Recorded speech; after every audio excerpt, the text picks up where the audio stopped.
नींद में धुएं में सांस लेने के बाद प्रताप चंद्रवंशी संघर्ष करने लगे और धीरे धीरे अपने सपनों में बड़बड़ाने लगे। वह अपनी पीठ की ओर मुड़ा और आत्मा का एक झोंका धीरे धीरे उसके शरीर से उठ गया। जैसे ही आत्मा ने रूप लिया, वह बिस्तर पर बैठ गई और उन्हें घूरने लगी।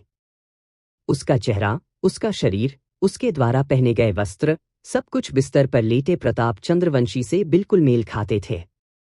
इसके अलावा उसकी आत्मा एक साधारण जीवित आत्मा की तुलना में अधिक उज्ज्वल दिखाई दी। यह दर्शाता है कि वह संचित योग्यता वाला व्यक्ति था। रोशनी दंग रह गई। आह, वह भूत नहीं है? बाकी तीनों भी हैरान दिखे। काव्यायु के कंधे पर सीली ने अचानक उपहास करते हुए कहा, आपने वह सारा समय गंभीरता से विश्लेषण करने में बिताया, और यह बात है? मुझे लगभग आप पर विश्वास हो गया। आर्य सुमेधा ने कहा, यदि पिछले नगर स्वामी सभी पर आवेशित थे, तो शांतनु चंद्रवंशी को प्रताप चंद्रवंशी को छोड़ने का कोई कारण नहीं है। अब जब हम देखते हैं कि प्रताप चंद्रवंशी ठीक हैं, तो क्या इसका मतलब यह है कि किसी के पास भूत नहीं था? क्या हमारे तर्क की पिछली पंक्ति गलत थी? मकर सिंह ने पूछा, यदि यह कब्जा नहीं था, तो पिछले शहर के प्रभुओं के सामूहिक रूप से कम जीवनकाल का क्या कारण था? रोशनी ने सुझाव दिया, क्या ऐसा हो सकता है कि वे थकावट से जल्दी मर गए? वर्तमान शहर भगवान चंद्रवंशी को देखो, वह अक्सर दस्तावेजों की समीक्षा करने के लिए देर तक जागता है। सीली ने हस्तक्षेप किया, केवल आप जैसा मूर्ख ही सोचेगा कि दस्तावेजों की समीक्षा करने से किसी को जल्दी मौत हो सकती है। रोशनी ने उसे अपनी गर्दन के मैल से पकड़ लिया और डांटते हुए जोर से हिलाया, चुप रहो, कुत्ते। सीली को लगा कि उसका मस्तिष्क ढीला होने वाला है। उसने वापस शाप दिया, इसे रोको, बेवकूफ। आर्य सुमेधा ने पाया कि उनके झगड़े में एक काव्यात्मक गुण था जो प्रभावशाली प्रतिभा दिखाता था। जबकि रोशनी सीली को हिलाते हुए विचलित हो रही थी, उसने चुपके से उसकी पूंछ को सहलाया। दुर्भाग्य से इसका शरीर अब बहुत छोटा था और उसकी हथेली बहुत बड़ी थी, जिससे कुछ अजीब प्रभाव पैदा हो रहे थे। तुम मेरे बट को क्यों छू रहे हो? आर्य सुमेधा। मकर सिंह ने काव्यायु से पूछा, आपको क्या लगता है, काव्यायु? काव्यायु ने चुपचाप अपना सिर हिलाया, अपनी लालटेन ले जाते हुए जब उसने शयन कक्ष का एक चक्कर लगाया। दीवार के खिलाफ एक लकड़ी का रैक खड़ा था, जो अलग अलग ऊंचाइयों पर व्यवस्थित विभिन्न खजानों को प्रदर्शित कर रहा था। उसने एक गहरे नीले रंग की कांच की बोतल उठाई। बोतल क्रिस्टल स्पष्ट थी, जिसके अंदर छोटे बुलबुले थे जो लालटेन की रोशनी के नीचे रात के आकाश में सितारों से मिलते जुलते थे, लुभावनी रूप से सुंदर। कांच की बोतल को नीचे रखने के बाद उसने गैंडे के सींग की नक्काशी को उठाया। सींग को उसके प्राकृतिक आकार के आधार पर एक छोटी नाव में उकेरा गया था। नाव पर एक नीची मेज और कप थे, जिसमें दो विद्वान वस्त्र और हेड ड्रेस में एक साथ मेज पर घुटने टेककर शराब पी रहे थे। उनकी मुद्राएं सजीव थीं। गैंडे के सींग की नक्काशी को सेट करते हुए वह खिड़की के पास एक मेज पर चली गई और एक किताब और आधिकारिक दस्तावेजों के ढेर के साथ ब्रश, स्याही, कागज और स्याही का पत्थर लिखते हुए देखा। यह पुस्तक पहाड़ों और जल का यात्रा वृत्तांत थी। पहले से ही स्वीकृत दस्तावेज रतनपुरी शहर में गैरीसन को अनाज और चारा इकट्ठा करने में मदद करने के लिए शाही अदालत के साथ समन्वय करने से संबंधित है। उन्हें बड़े करीने से व्यवस्थित किया गया था। दस्तावेजों से ज्यादा दूर नहीं, एक छोटा ल्यूट के आकार का लाह का डिब्बा, जो सिर्फ 1 इंच से अधिक लंबा और मदफ पल से जड़ा हुआ था, पेपरवेट की तरह कागजों के ढेर के ऊपर बैठा था। काव्यायु ने लाह का डिब्बा उठाया। इसकी काली लाह की सतह समान रूप से चमकदार थी, जिसमें 2 तितलियां सफेद मदफ पल में जड़ी हुई थीं, जो लालटेन के नीचे इंद्रधनुषी प्रकाश से झिलमिला रही थी। बॉक्स खोलने पर एक गहरे लाल रंग का पेस्ट दिखाई दिया जो एक नाजुक, समृद्ध पुष्प सुगंध का उत्सर्जन करता था। रोशनी उसकी तरफ आई, उसके हाथ में छोटे, उत्तम लाह के डिब्बे पर नजर डाली और पूछा, बड़ी बहन, यह क्या है? यह एक रूज बॉक्स है। उसके कमरे में रूज बॉक्स क्यों होगा? क्या यह एक लड़की के लिए उपहार है? मुझे ऐसा नहीं लगता। इस रूज का इस्तेमाल किया गया है। ओह, तो शायद किसी नौकरानी ने इसे इस कमरे में छोड़ दिया था।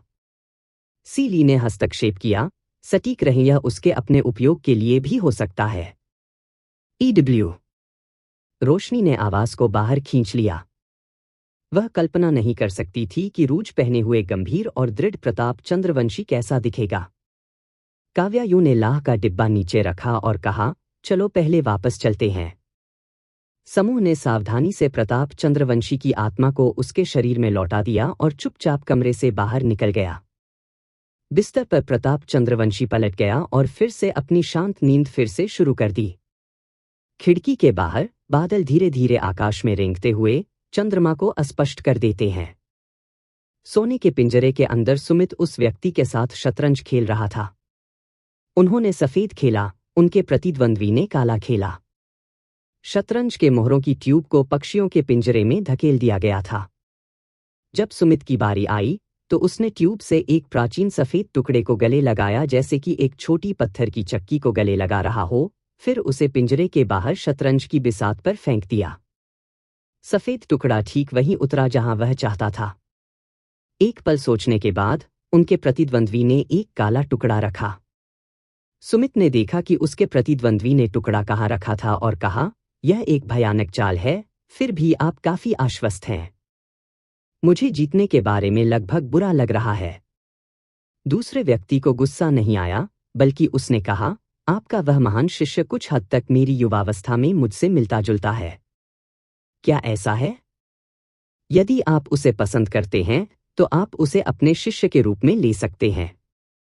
मैं एक उदार व्यक्ति हूं, मुझे कोई आपत्ति नहीं होगी। लेकिन आइए वरीयता और औचित्य के बारे में स्पष्ट हो। मैं पहले आया, तुम दूसरे स्थान पर आए। आपको मुझे सीनियर ब्रदर कहना चाहिए। उसका प्रतिद्वंद्वी आखिरकार विरोध नहीं कर सका और उसने उस पर बिजली की चमक दी। सुमित ठठाकर हंसने लगा। उसे लगा कि वह एक अजीब स्थिति में फंस गया है। हालांकि वह एक निष्क्रिय स्थिति में था, जब भी वह अपने प्रतिद्वंद्वी को परेशान करता था तो उसे जीत की सूक्ष्म भावना का अनुभव होता था। इसलिए यह जानते हुए भी कि वह बिजली की चपेट में आ जाएगा, वह दूसरे व्यक्ति को परेशान करने से खुद को रोक नहीं सका। जैसे ही उसके बालों से जले हुए पंखों की गंध आ रही थी, सुमित को जलती हुई गंध के बीच आश्चर्य हुआ कि क्या इसे आत्मधोखा माना जा सकता है। बिजली छोड़ने के बाद वह व्यक्ति अचानक मुस्कुराया और कहा, एक और कारण है कि मैं आपके अच्छे शिष्यों को नहीं मार रहा हूं। ओह, अगर मैं उन्हें नहीं मारता तो भी वे वैसे भी मर जाएंगे। अगले दिन काव्यायुन और उसके साथियों ने रतनपुरी शहर में बचे कुछ प्राचीन ग्रंथों को देखा, लेकिन उनमें से किसी में शांतनु चंद्रवंशी का कोई रिकॉर्ड नहीं था। इस दुनिया के अनगिनत आम लोगों की तरह वह अपने अस्तित्व का कोई निशान नहीं छोड़ते हुए आया और चला गया। उनकी इच्छाएं, उनके प्यार और नफरत, सभी उनके निधन के साथ शांति में लौट आए। किसी ने परवाह नहीं की और किसी को याद नहीं आया। धूल से धूल, राख से राख। पगडंडी यहीं समाप्त हो गई। चाहे वह शांतनु चंद्रवंशी हो या मोहाचार्य, सभी बातों पर विचार करने पर काव्यायुं और उनके साथियों के पास वर्तमान में बहुत कम जानकारी थी। इस बीच उनका प्रतिद्वंद्वी छाया में छिपा हुआ था। 2 से 3 लाख लोगों वाले इतने बड़े शहर में एक गुप्त दुष्ट कृषक को ढूंढना बेहद मुश्किल था। काव्यायुन अपने पैरों को पार करके एक कुर्सी पर बैठ गई, मेज पर अपनी कोहनी के साथ एक तरफ झुक गई, थोड़ी गहरी सोच में उसकी हथेली पर टिकी हुई थी। रोशनी और आर्य सुमेधा विभिन्न संभावनाओं के बारे में अटकलें लगाते हुए बकबक कर रहे थे। सीली अपने सामान्य छोटी बिल्ली के रूप में लौट आया था, अपने पिंजरे में बैठा था और उनके विश्लेषण को सुन रहा था, मजाक में टिप्पणी कर रहा था, अपने दिमाग का बिल्कुल भी उपयोग नहीं कर रहा है, लेकिन आपके मुंह कभी भी चलना बंद नहीं करते हैं। रोशनी ठंडे स्वर में हंसी, मैं देख रही हूं कि आप चाहते हैं कि आपका निचला भाग फिर से छुआ जाए। आर्य, आगे बढ़ो। आर्य सुमेधा ने कुछ अजीब तरह से अपने हाथ लहराए, चुप रहो। मैं उस तरह का विकृत नहीं हूं। मकर सिंह अपनी कुर्सी पर सीधे बैठ गए और अचानक बोले, हम कल के उत्सव भोज समाप्त होने के बाद चले जाएंगे। आर्य सुमेधा आश्चर्यचकित दिख रही थी। क्या हम अब पृथ्वी की आत्माओं की जांच नहीं करने जा रहे हैं? मैं अभी भी राजवीर को उसकी पृथ्वी की आत्मा खोजने में मदद करना चाहता था। रोशनी भी हैरान थी, यह बहुत अचानक है। क्या हम वास्तव में जा रहे हैं? आपको क्या लगता है? बड़ी बहन? काव्यायु की आंखें चमक उठीं। मकर सिंह सही कह रहे हैं, हम कल चले जाएंगे। बोलते ही वह मकर सिंह को देखकर मुस्कुराई। मकर सिंह ने उसकी निगाहों से मुलाकात की और अपने होठों को थोड़ा घुमाया। सीली अपने पिंजरे में चुपचाप उन्हें देख रहा था और बोला, आप दोनों इस तरह की नजरों का आदान प्रदान क्यों कर रहे हैं? क्या यह तुम लोगों की सारी सोच का परिणाम है? तुम उन दो मूर्खों से भी बदतर हो। काव्यायून अच्छे मूड में थी और उसने मेज से एक सुनहरा बुद्ध का हाथ फल उठाया, उसे खेल खेल में ऊपर नीचे फेंक दिया। यह सुनकर वह मुस्कुराई, हाँ, मुझे बस सार्थक नजरों का आदान प्रदान करने में मजा आता है। हर किसी के अपने शौक होते हैं। सीली ने उम्मीद नहीं की थी कि वह इसे इतनी बेशर्मी से स्वीकार करेगी। सिर हिलाने से पहले वह एक पल के लिए स्तब्ध रह गया। यह कैसे संभव है कि तुम में से हर एक असामान्य है? मैंने 300 वर्षों तक खेती करने में कड़ी मेहनत की, केवल अजीबोगरीब लोगों की मांद में ठोकर खाने के लिए। उनका स्वर अंत में आत्महत्या करने वाला हो गया। रोशनी ने पूछा, बड़ी बहन, अगर हम चले जाते हैं तो हमें इस छोटी बिल्ली के साथ क्या करना चाहिए? सरल। आर्य को इसके तल को छूना पसंद है, तो चलो इसे हर दिन छूने के लिए साथ ले चलते हैं। आर्य सुमेधा की खोपड़ी में झंझनाहट हुई, मैंने पहले ही कहा है, मैं वास्तव में विकृत नहीं हूं। बाद में चारों भाई बहन प्रताप चंद्रवंशी और ईशानी चंद्रवंशी को विदाई देने गए। भाई और बहन यह सुनकर हैरान रह गए कि वे अगले दिन जा रहे हैं। ईशानी चंद्रवंशी ने अनिच्छा से कहा, बहन काव्यायूं, कृपया रतनपुरी शहर में थोड़ी देर और रहें। यदि आपको दुष्ट कृषक का पता लगाना मुश्किल लगता है तो आपको आराम करने के लिए कुछ समय लग सकता है। मैं आपको नाटक देखने और कहानीकारों को सुनने के लिए ले जा सकता हूं। मैंने सुना है कि विशालगढ़ शहर में एक बहुत लोकप्रिय कहानी है जिसका नाम है the immortal lady trading on the moon. एक कथाकार ने इसे विशालगढ़ शहर में सीखा और इसे रतनपुरी शहर में लाया। हम कल इसे सुनने क्यों नहीं जाते? काव्यायु ने अपना सिर हिलाया। सच कहूं तो मैं और मेरी छोटी बहन अपने लापता मालिक की तलाश में पहाड़ से नीचे आए। हम रतनपुरी शहर में ज्यादा देर तक नहीं रह सकते। चूंकि हमने पृथ्वी की आत्मा के मामले में कोई प्रगति नहीं की है, इसलिए हमें लगता है कि पहले अपने गुरु की खोज करना बेहतर है। ईशानी चंद्रवंशी की आंखें लाल हो गईं। मुझे लगा कि हम एक साथ अधिक समय बिता सकते हैं, लेकिन मुझे उम्मीद नहीं थी कि हम इतनी जल्दी अलग हो जाएंगे। और मेरे भाई की पृथ्वी आत्मा अभी भी नहीं मिली है। मैं वास्तव में इस बारे में भयानक महसूस करता हूं। काव्यायून ने आह भरी और उसे सांत्वना दी, ईशानी, मैं तुमसे वादा करता हूं, अपने मालिक को खोजने के बाद मैं निश्चित रूप से रतनपुरी शहर में पृथ्वी आत्मा मामले की जांच जारी रखने के लिए वापस आऊंगा। ठीक है। फिर मैं रतनपुरी शहर के नागरिकों को कल आपको विदा करने के लिए संगठित करूंगा। यह शहर की भावना है, इसलिए आप मना नहीं कर सकते।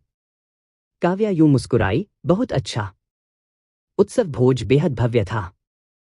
चंद्ररतन पर्वत में पर्वत देवता की लाश को देखने के लिए रतनपुरी शहर के कई लोग पहले से ही समूहों में गए थे। लाश वास्तव में चौंकाने वाली थी और तब से किसी को भी अमर लेडी यूं पर संदेह नहीं हुआ। हालांकि कुछ लोगों ने बताया कि शहर में अभी भी लोग मूर्ख बन रहे थे। ये आवाजें बहुत कमजोर थीं, क्योंकि केवल एक छोटा सा अल्पसंख्यक प्रभावित हुआ था।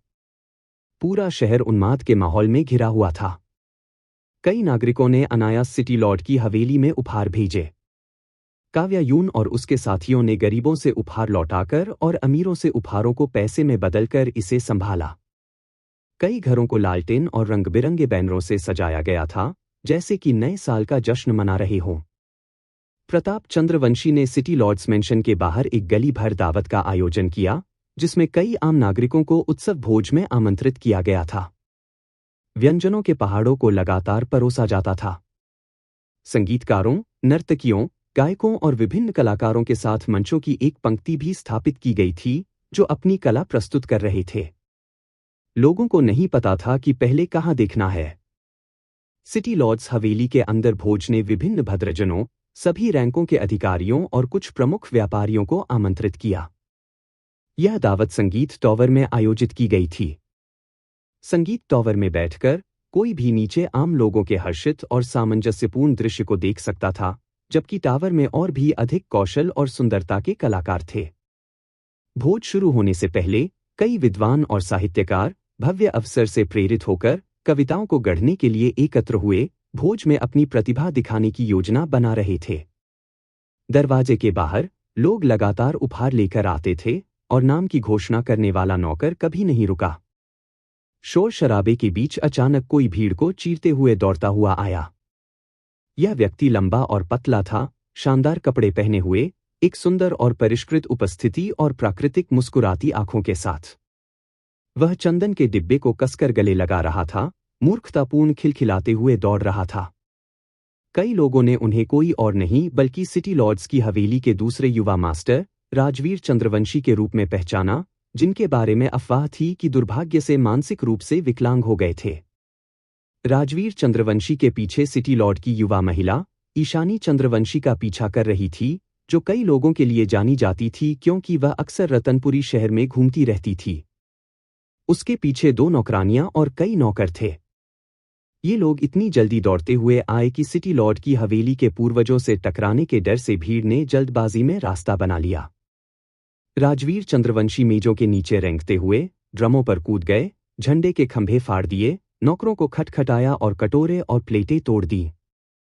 यह दृश्य खड़खड़ाहट, धमाके और खनखनाहट की आवाज से भरा था, जो एक ओपेरा प्रदर्शन से भी अधिक जीवंत था। चूंकि वह चंद्रवंशी परिवार का दूसरा युवा स्वामी था, इसलिए लोगों ने बल प्रयोग करने की हिम्मत नहीं की और केवल उसे मनाने की कोशिश करते हुए पीछा कर सकते थे। कौन जानता था कि मानसिक रूप से विकलांग होने के बाद वह पहले से भी ज्यादा फुर्तीले हो गए थे और वे उसे पकड़ नहीं पा रहे थे। काव्यायून और उसके साथियों ने अभी-अभी अपना सामान पैक किया था और भोज में भाग लेने वाले थे। पास से गुजरते हुए उन्होंने राजवीर चंद्रवंशी को हंगामा करते हुए देखा, जबकि ईशानी चंद्रवंशी धीरे से उसे मनाने की कोशिश कर रही थी। दोनों नौकरानियां पैर पटककर एक दूसरे पर आरोप लगा रही थीं। मैंने बस एक पल के लिए दूर देखा और आपने इस आपदा का कारण बना। आप उसे हवेली के खजाने में कैसे जाने दे सकते हैं? अगर वह कुछ भी नुकसान पहुंचाता है, तो हम में से कोई भी जीवित नहीं रहेगा। वह आंगन में एक गेंद से खेल रहा था। मैंने केवल एक पल के लिए उससे अपनी आंखें हटा लीं। मुझे कैसे पता चलेगा कि वह खजाने में कैसे पहुंचा? क्या वह दीवारों के माध्यम से चल सकता है और भूमिगत बिल कर सकता है?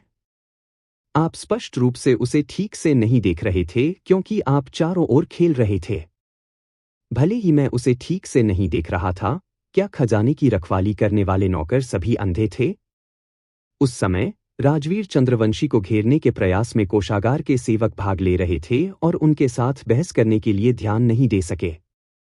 उसे रोकने में उनकी कठिनाई को देखकर काव्यायून हवा में कूद गई, कई नौकरों के सिर के ऊपर से उड़ गई और राजवीर चंद्रवंशी के पास उतर गई।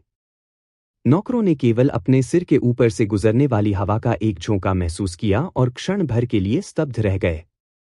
काव्यायून राजवीर चंद्रवंशी के पास कूद गई, उसके कंधे को पकड़ लिया और उसे एक चूजे को पकड़ने वाले चील की तरह ऊपर उठाया, फिर उसे एक खुली जगह में ले गया। एक बार जब वह उसके द्वारा जब्त कर लिया गया, तो राजवीर चंद्रवंशी विनम्र हो गया। ईशानी चंद्रवंशी जल्दी से दौड़ी, यह देखने के लिए जांच की कि उसके भाई को चोट तो नहीं लगी है। राहत की सांस ली, फिर कहा, धन्यवाद सिस्टर काव्यायून, तुमने मुझे मौत के घाट उतार दिया। राजवीर चंद्रवंशी ने उत्तम चंदन के डिब्बे को गले लगाया और काव्यायून पर खिलखिलाया। काव्यायून ने अपना सिर हिलाया और कहा, आपको अब वापस जाना चाहिए।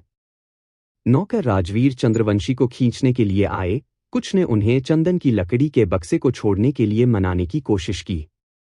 राजवीर चंद्रवंशी ने चंदन के डिब्बे को कसकर पकड़ लिया, उसे छोड़ने से इनकार कर दिया।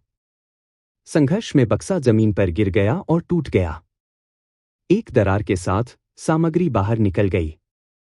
यह एक स्क्रॉल पेंटिंग थी। क्योंकि यह पुराना था, कागज पीला हो गया था। बाइंडिंग कॉर्ड ढीली हो गई थी और स्क्रॉल का हिस्सा खुल गया था। काव्यायून ने पेंटिंग की सामग्री देखी। इसमें एक महिला को दर्शाया गया था, जिसमें खुले हिस्से में सिर्फ उसका चेहरा दिखाया गया था। एक अंडाकार चेहरा, फीनिक्स आंखें, लंबी पलकें और चेरी होंठ। वह बिल्कुल उस मादा भूत देवयानी की तरह लग रही थी जिसने आनंद गली में उस मांथस के पेड़ के नीचे फांसी लगा ली थी। काव्यायून ने अपने होंठ घुमाए और मकर सिंह के साथ एक मुस्कान का आदान प्रदान किया। कल जब मकर सिंह ने रतनपुरी शहर छोड़ने का सुझाव दिया तो वह तुरंत समझ गई। यदि, जैसा कि उसे पहले संदेह था, कोई उन्हें रतनपुरी शहर की ओर ले जा रहा था, तो यह व्यक्ति, चाहे वह दोस्त हो या दुश्मन, संभवतः खड़े होकर उन्हें आधे रास्ते में हार मानते हुए और रतनपुरी शहर छोड़ते हुए नहीं देखेगा। तो वह या शायद यह निश्चित रूप से उन्हें वहां रखने के लिए अधीरता से कार्य करेगा। जमीन पर पेंटिंग स्क्रॉल को देखते हुए, क्या यह बिल्कुल वैसा नहीं था जैसा उन्होंने उम्मीद की थी? अब उन्होंने न केवल एक नया सुराग प्राप्त किया, बल्कि यह भी पुष्टि की कि कोई वास्तव में इस सब का मार्गदर्शन कर रहा था, वास्तव में एक पत्थर से 2 पक्षियों को मार रहा था।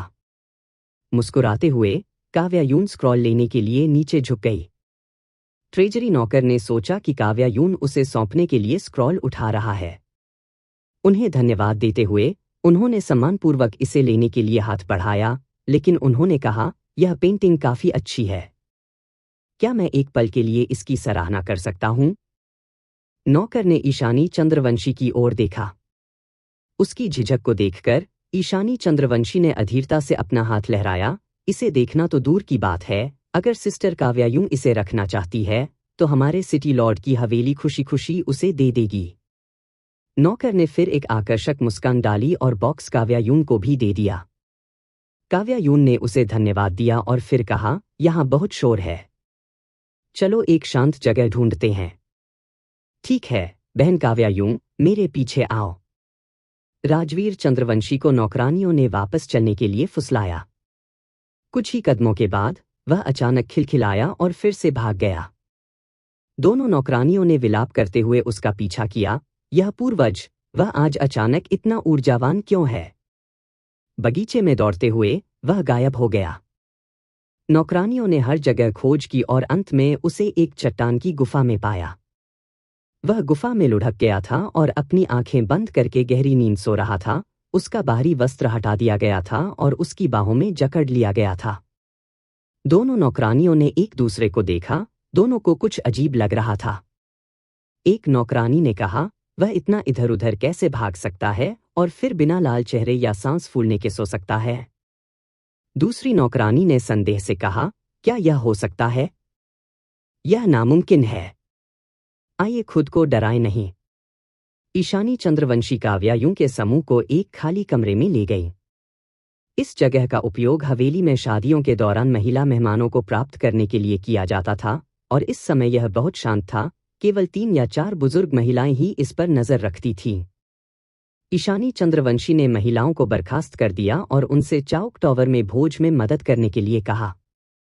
काव्यायून ने स्क्रॉल को एक मेज पर रखा और धीरे धीरे इसे खोल दिया, जिससे हर कोई इसे और अधिक स्पष्ट रूप से देख सके। पेंटिंग में महिला सामान्य महिला चित्रों से अलग थी। उसने सादे कपड़े के कपड़े पहने थे और उसके बन में चांदी के हेयरपिन के साथ एक बहुत ही साधारण केश था। वह एक ओस्मांथस पेड़ के नीचे खड़ी थी, गिरते हुए ओस्मांथस फूलों को पकड़ने के लिए आगे बढ़ रही थी। उसके सिर को थोड़ा पीछे की ओर झुकाते हुए उसकी टकटकी जीवंत थी और उसका चेहरा एक खुश मुस्कान के साथ विकीर्ण था। काव्यायून ने उस रात की महिला भूत के पीले चेहरे और खोखली आंखों के बारे में सोचा और आहें भरने के अलावा कुछ नहीं कर सकी। स्क्रॉल के कोने में एक शिलालेख था। सुंदरता खालीपन में बदल गई। अकेली मंदारिन बतख कॉल नहीं करती है। ऊपर विशाल आकाश। इस नफरत को हल करना मुश्किल है। 10,000 उज्ज्वल आत्माएं। एक अमर आत्मा का जन्म होगा। शब्द टूट गए, दिल बुझ गया। रतनपुरी शहर की सुंदरता। हस्ताक्षर पर लिखा था, रेंजी, महाचार्य के वर्ष का 11वां महीना। यह देवयानी है। यह शिलालेख और हस्ताक्षर। रोशनी अचानक उत्साहित हो गई। बड़ी बहन, हमारा पिछला अनुमान सही था। यह शांतनु चंद्रवंशी तो महाचार्य ही है। रतनपुरी शहर की सुंदरता को गिराने वाली सुंदरता, रतनपुरी शहर को गिराने वाली सुंदरता। काव्यायूं बड़बड़ाया। उसकी अभिव्यक्ति धीरे धीरे गंभीर होती जा रही थी।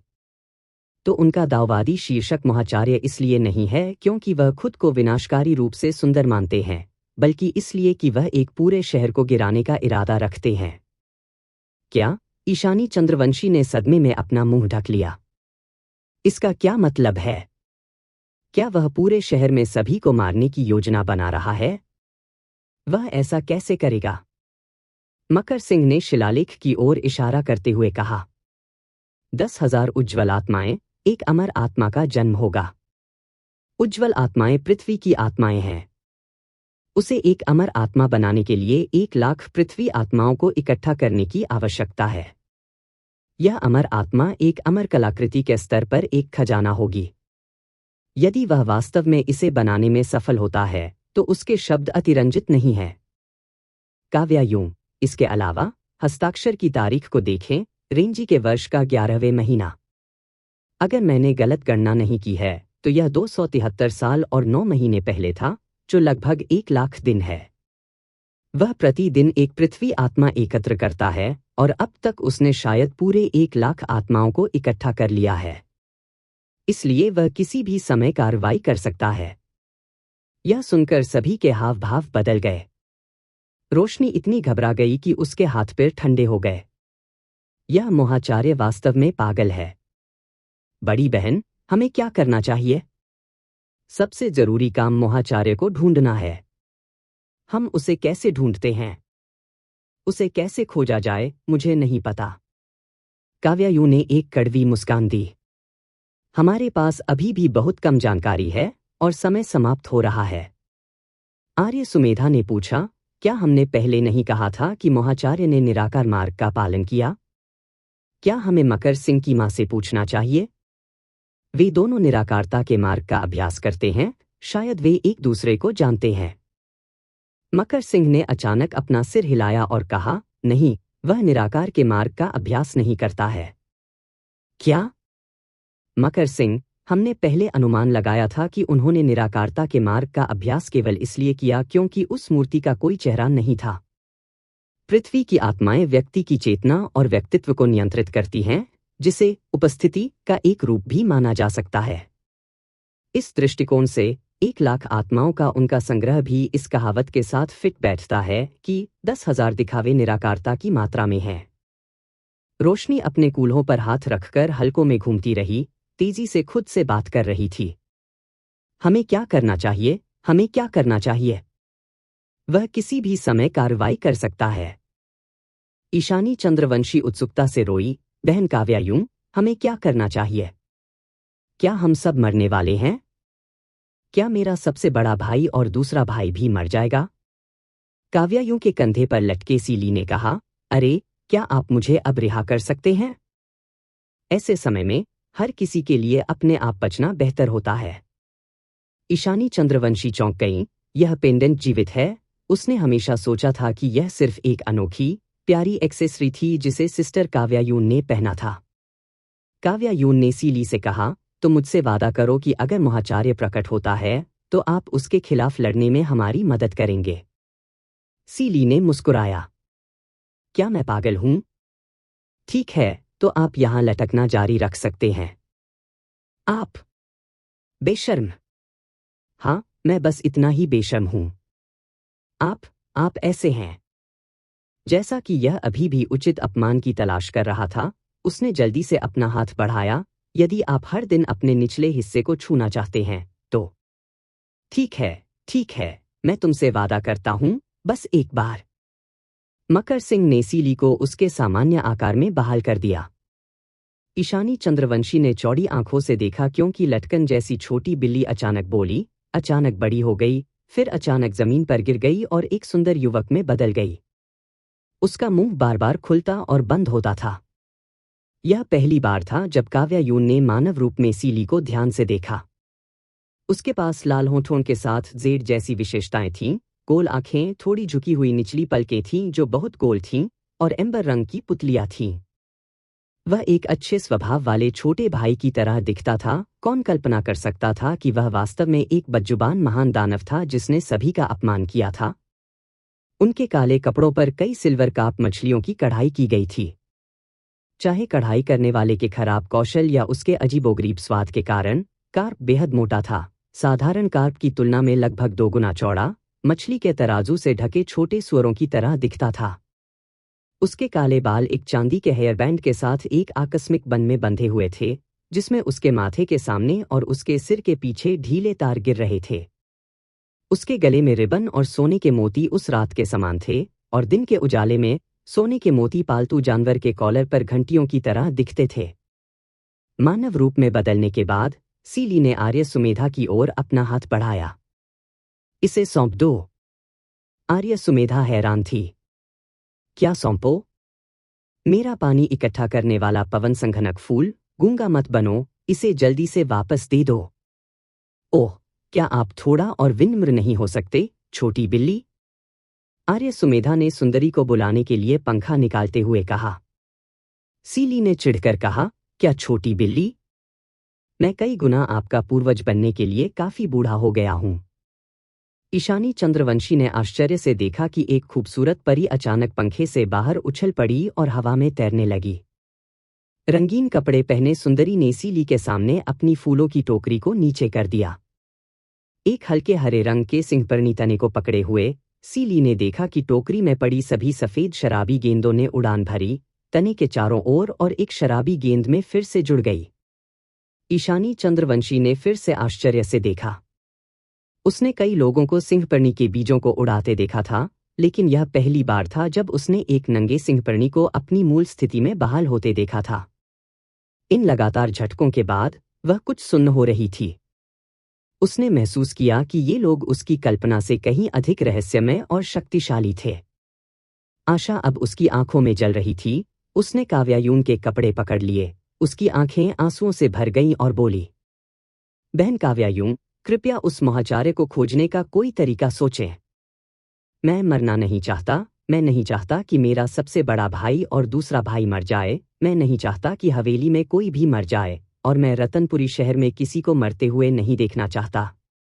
काव्यायू ने अपनी आंखें बंद कर लीं और रतनपुरी शहर में आने के बाद से उसने जो कुछ भी अनुभव किया था उसे याद किया। सभी विवरण उसकी आंखों के सामने चमक रहे थे। राजनंदानी, ईशानी चंद्रवंशी, राजवीर चंद्रवंशी, अदितिया, नैना धात्री, प्रताप चंद्रवंशी, और यहाँ तक कि चंद्रवंशी परिवार में उन्होंने जिन नौकरानियों और नौकरों को देखा था, साथ ही साथ चित्रित नाव पर नाचने वाली लड़कियों को भी देखा था, उनमें से किसी को भी याद नहीं किया था। किसी अज्ञात कारण से उसका दिमाग उस दृश्य पर कौंध गया जब वह उस रात पहली बार प्रताप चंद्रवंशी से मिली थी, जिस तरह से उसने सोचते हुए अपनी ठुड्डी को सहलाया था। उसके दिल में एक अजीब सी भावना पैदा हो गई, और वह मदद नहीं कर सकी लेकिन इशारे की नकल कर सकी। आर्य सुमेधा अचानक ठठाकर हंसने लगी। ऐसे तनावपूर्ण माहौल में यह हंसी बहुत अनुचित थी। रोशनी ने डांटा, अरे, तुम किस बात पर हंस रहे हो? वह मेरे पिता की तरह अपनी ठुड्डी को खरोंच रही है। काव्यायून ने अपनी आंखें खोलीं और उसे हैरान नजर से देखा। रोशनी ने कहा, आप बेतरतीब ढंग से लोगों को अपने पिता के रूप में कैसे दावा कर सकते हैं? यह बहुत परिचित है। नहीं, आर्य सुमेधा ने अपना हाथ उठाया और काव्यायून की ठुड्डी को खरोंचने वाले इशारे की नकल की। मेरे पिता अपनी दाढ़ी को ऐसे ही सहलाते हैं। काव्यायून, आपके पास दाढ़ी नहीं है लेकिन आप वही काम कर रहे हैं। यह थोड़ा मजेदार है। यह ऐसा था जैसे काव्यायूं के दिमाग में बिजली का एक झटका चमक रहा हो, जिससे धुंध में डूबी दुनिया रोशन हो गई हो। उसने मकर सिंह की ओर देखा, जिसने भौहें चढ़ा दी और कहा, रूज, कैंडिड हॉर्स।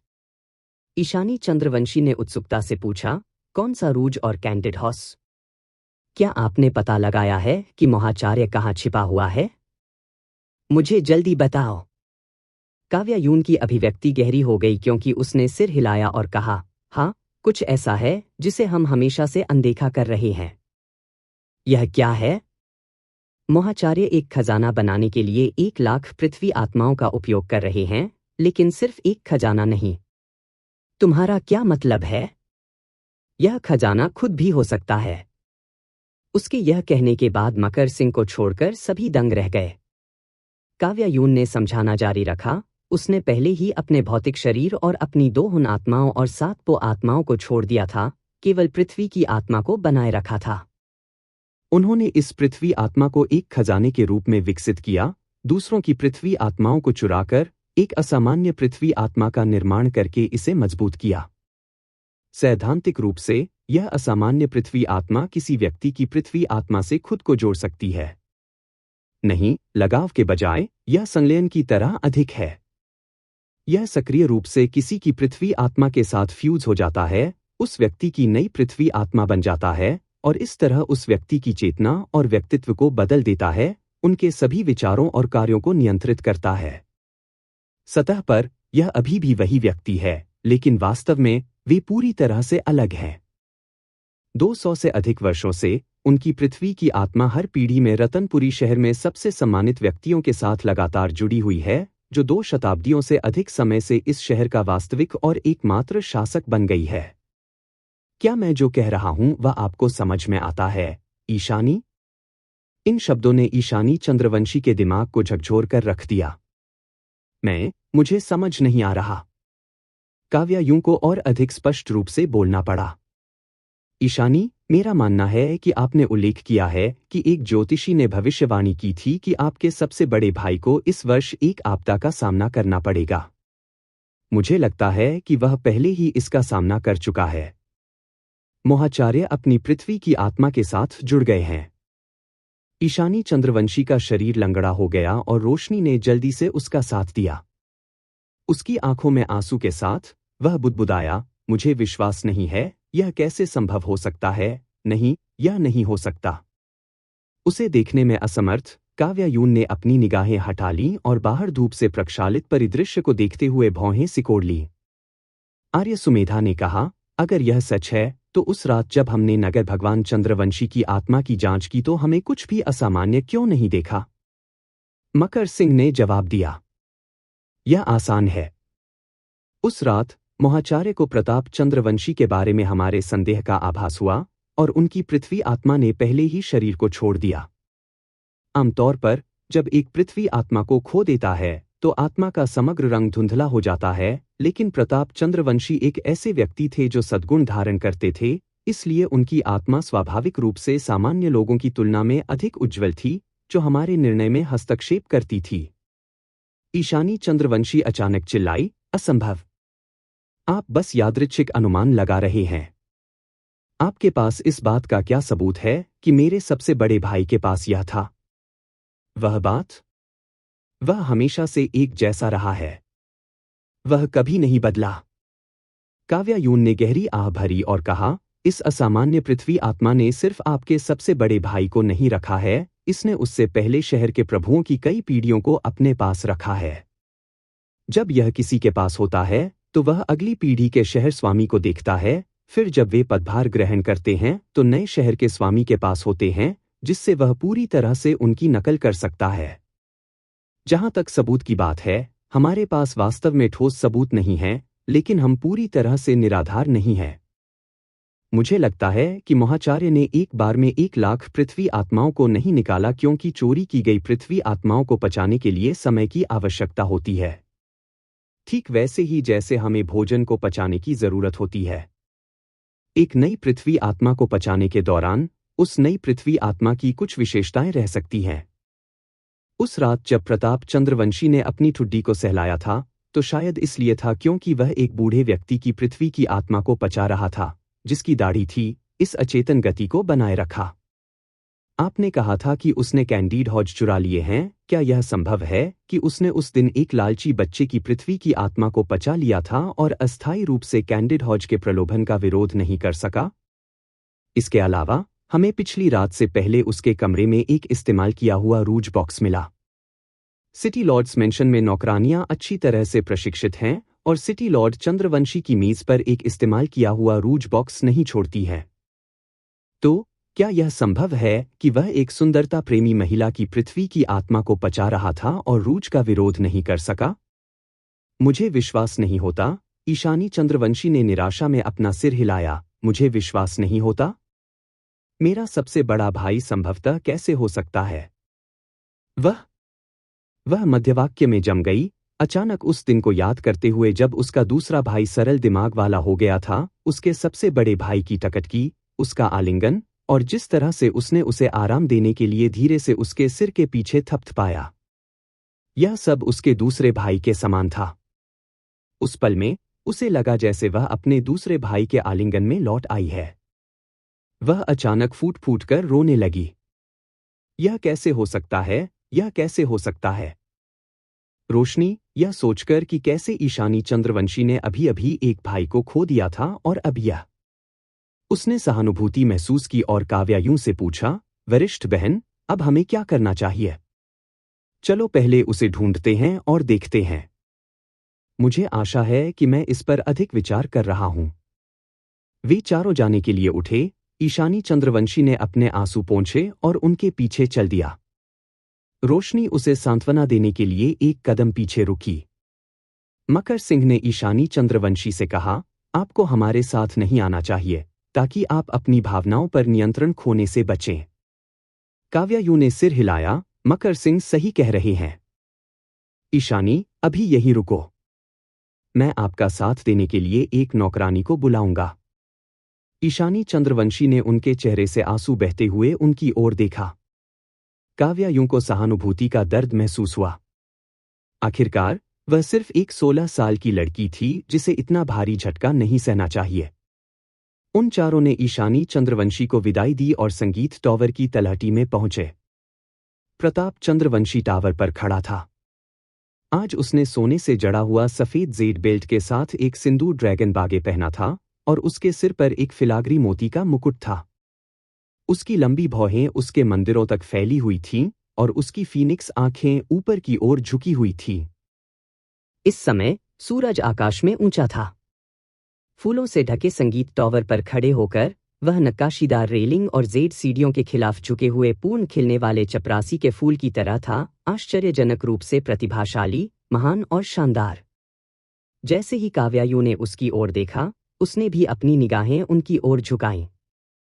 उसकी आंखों से मिलते हुए उसके मुंह के कोने, जो हमेशा तटस्थ रखे गए थे, अचानक थोड़ा ऊपर की ओर मुड़ गए। अफसोस की बात है, मैंने तुम्हें बख्शने की योजना बनाई थी। मौसम अचानक बदल गया। अभी कुछ देर पहले आकाश पूरी तरह से साफ था, लेकिन अब अचानक घने बादलों से ढक गया था। काले बादल अभिसरण कर रहे थे, जिससे सूरज ढक गया था। काव्यायुन ने प्रताप चंद्रवंशी की ओर देखा और पुकारा, शांतनु चंद्रवंशी, जब तक तुम अभी भी कर सकते हो, वापस लौट जाओ। पीछे मुड़े, उसने प्रतिक्रिया व्यक्त की जैसे कि उसने कुछ बेहद मनोरंजक सुना हो और अचानक हंसी में फूट पड़ा। 274 साल बीत चुके थे। उस शरद ऋतु में हल्की बारिश आधे महीने से अधिक समय तक जारी रही। उसे पता चल गया था कि उसकी प्रेमिका को माउंटेन गॉड की दुल्हन बनने के लिए मजबूर किया जा रहा था। दिव्य समाज बहुत शक्तिशाली था, वे उनका विरोध नहीं कर सकते थे। उसने देवयानी के साथ भागने की योजना बनाई थी, लेकिन अपनी मां के बारे में चिंतित होकर वह उसे भी साथ ले जाना चाहता था। लेकिन अचानक उसकी मां ने उसे बताया कि उसके जैविक पिता मरे नहीं थे जैसा कि उसने पहले दावा किया था, बल्कि वह चंद्रवंशी परिवार से एक रईस थे। वह उस आदमी के साथ एक अवैध संबंध में लगी हुई थी। शुरू में प्यार और भरोसेमंद थी, लेकिन बाद में जैसे जैसे उसकी सुंदरता फीकी पड़ती गई, वैसे वैसे उसका स्नेह भी फीका पड़ता गया, जब तक कि अंत में उसे भुला नहीं दिया गया। उसी रास्ते पर चल रहा था जिस पर कई प्रेमग्रस्त महिलाएं पहले चली थीं। यदि संभव होता तो वह भागने का विकल्प नहीं चुनता। आखिरकार उसका परिवार यहाँ था, जैसा कि उसके दोस्त थे और वह सब कुछ जो वे जानते थे। वह अपने जैविक पिता को खोजने गया, जो चंद्रवंशी परिवार की संपार्श्विक शाखा के वंशज थे। उसे उम्मीद थी कि उसके पिता देवयानी को खून के कनेक्शन की कुछ छोटी सी भावना से बचाने में उसकी मदद कर सकते हैं। हालांकि उनके पिता कमजोर और कायर थे, जबकि उनकी सौतेली मां कठोर और आक्रामक थी। उसने सीधे किसी को अपने पैर तोड़ने का आदेश दिया। उसे टूटे हुए पैरों के साथ वापस ले जाया गया और उसकी मां ने उसके लिए चिकित्सा उपचार की मांग की।